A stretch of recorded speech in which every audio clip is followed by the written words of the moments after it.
being one of the lead communities where there were 600 businesses, many homeowners, business owners, landowners, 2 hospitals, our own movie theater, all black owned, our own airport and private planes black owned, our own bus line, our own school system, a real black owned community, like through and through. And there were other models like that in Durham, North Carolina, and Richmond, Virginia, and other areas throughout the United States, all of which were destroyed. And Tulsa was actually not only burnt down and rioted on by the local white residents at the time, but also was bombed. There were actually bombs dropped on Tulsa by the law enforcement. And there were over 6,000 blacks arrested, up to 300 lost lives, a lot injured, women, children, kids, etc. So, when we say Black Wall Street, what it is just a comprehensive idea of how we can be a successful community together and pilot that somewhere from a social, political, and economic perspective. So Black Wall Street to me is just not us buying up real estate, which is our Black Wall Street Fund, the initiative piece is buying up real estate.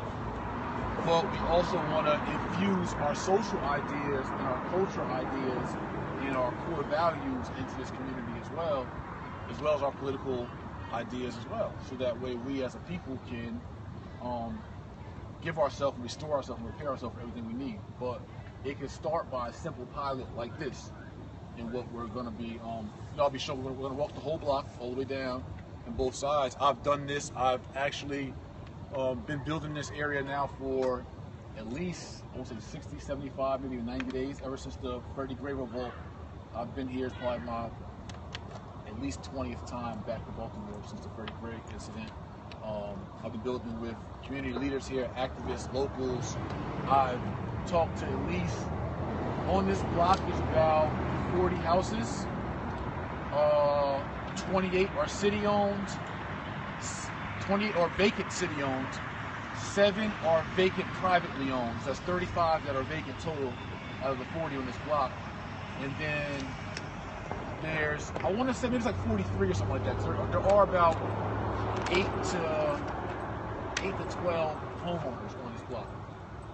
A couple are new homeowners, most of which are elderly people that have been owning here for years. Many of the elderly people actually own multiple residences on this block, and as their husbands died or family members were going through hardships, they eventually sold or lost their properties. But most of these properties were owned by black people at some point. And then as, you know, the crack epidemic and heroin epidemic hit, you know, you've seen a lot of, I guess, disintegration or whatever, in the default in our home ownership. So anyway, so I have talked to community members here. That's one, I guess, one important learning lesson for everyone is you go to any new community as an investor. My strategy, you know, people do it different ways, but my strategy is to really get in tune with the neighborhood and the people in the community, and from an authentic perspective, not just to use them and misuse them, but to you want to understand what's happening in the community for yourself, to protect your investment, and get a grasp of which we get faced against, you know, in regards to any adversity in the community, just understanding the neighborhood in general from a real estate and social perspective.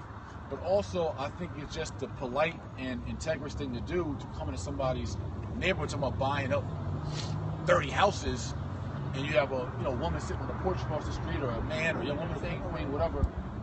Speak to them and find out, just what's been going on, what's up, and how you can be a value maybe, or whatever the case is. So, what I like about this block particularly, we've been OG Flex, Bones, Eric, King here, local from Baltimore. He and I met at the BT panel on Freddie Gray on solutions, and this is where the idea kind of started. Was he's one of the more influential leaders of what we call our street tribes, our gangs, and BT had a bunch of gang members there, and one of their solutions was, we need a Black Wall Street. We need some solutions. Like, we don't want to keep hearing this.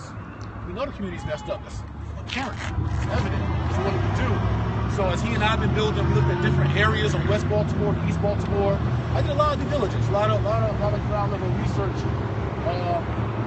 It doesn't have to be this block particular, but this is the kind of block that we're looking for, and where this it's a concentrated area where there's many vacants and abandoned homes we can take advantage of.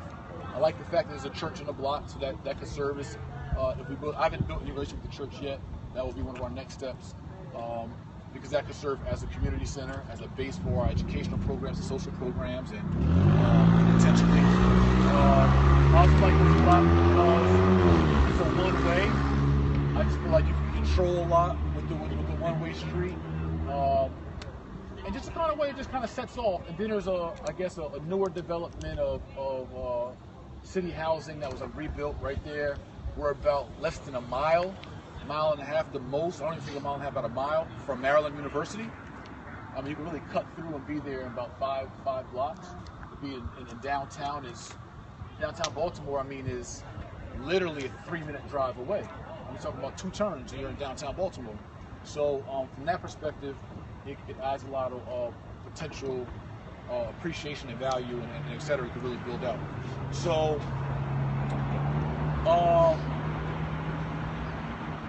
this block particularly, there's a kind of a patch down the street just similar to this, but this is even something that we're interested in.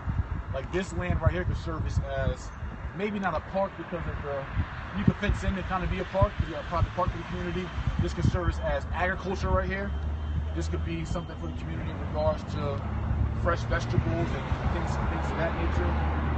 We believe in supplying our own food and giving, again, just get community buy-in that feel something better than just literally just being an empty lot.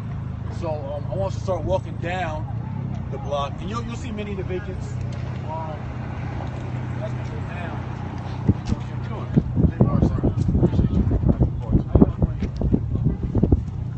just trying to rebuild some stuff. Well, I can kind of relate to that.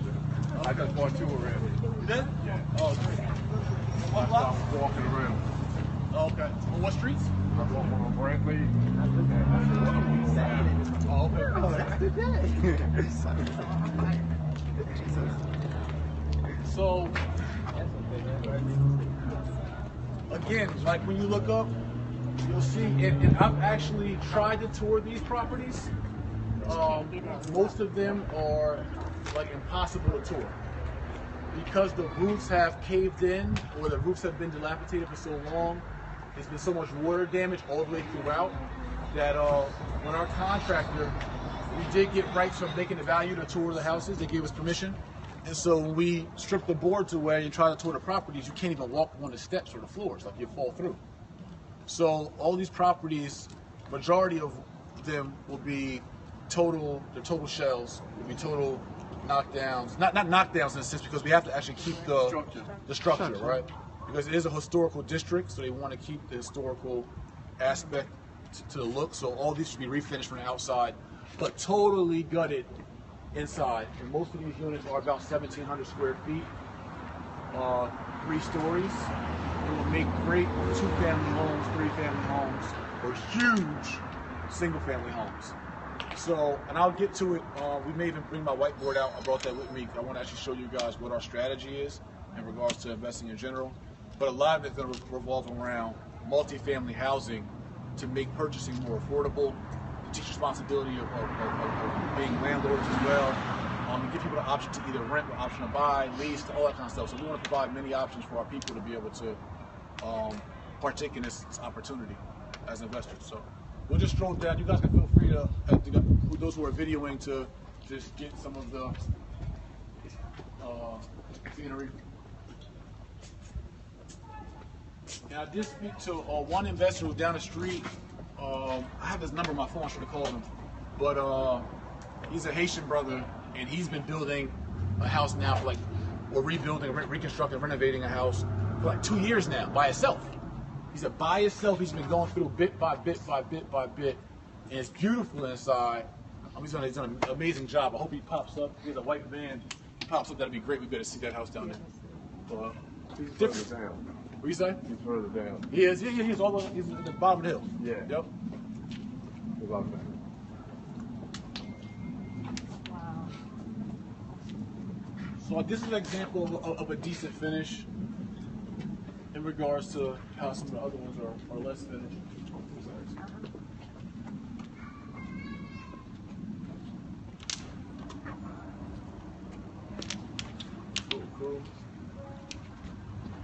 So we can just stroll. They all look the same. We can see a bunch of them.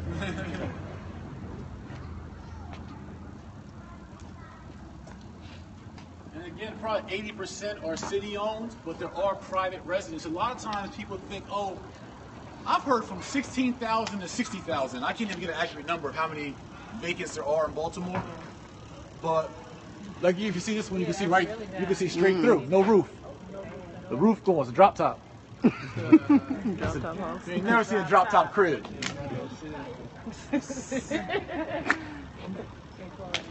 Come on, stroll.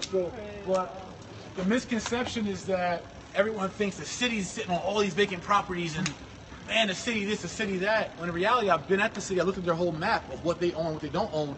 Majority of the vacants are private owners who are just sitting on these properties, not doing anything with them. Some of it's old family money that's just waiting for the properties to turn and don't care because they don't live in the community. Some of it's community people or other people who just Purchase them, trying to hold purchase them or vacated, underfunded, whatever the case is. But there is a strategy to be able to leverage our city relationships to get these private owners to move as well in regards to a larger project. So again, just ton of vacants. Repeat the price. What's that? People are popping up messages like you can ask anytime. repeat the price because they're like, oh, it ain't got no roof, and they making comments. Repeat the price. I never said the price. Oh, like, well, okay. That's not for y'all. Y'all just watch. Okay. Y'all just watch. Later on, I will What's break. the idea to entice people to move down here? Like, how hard would it be to get people to want to move back here? Like, Well, what's the plan, cor- the initiative to It's get not. them? It's not an get them issue. back? Well, I'll cover it now. You guys can feel free to ask questions, but that is a part of our overall strategy. So, one, in doing this project to the level that we're doing it, we have it's like a probably 4 or 5 pronged approach, right? And so, one is the city has agreed to give grants. $10,000 grants to any home buyers that purchase from our development, right? So that's one incentive, is that you can purchase the house with no money down because of the grants.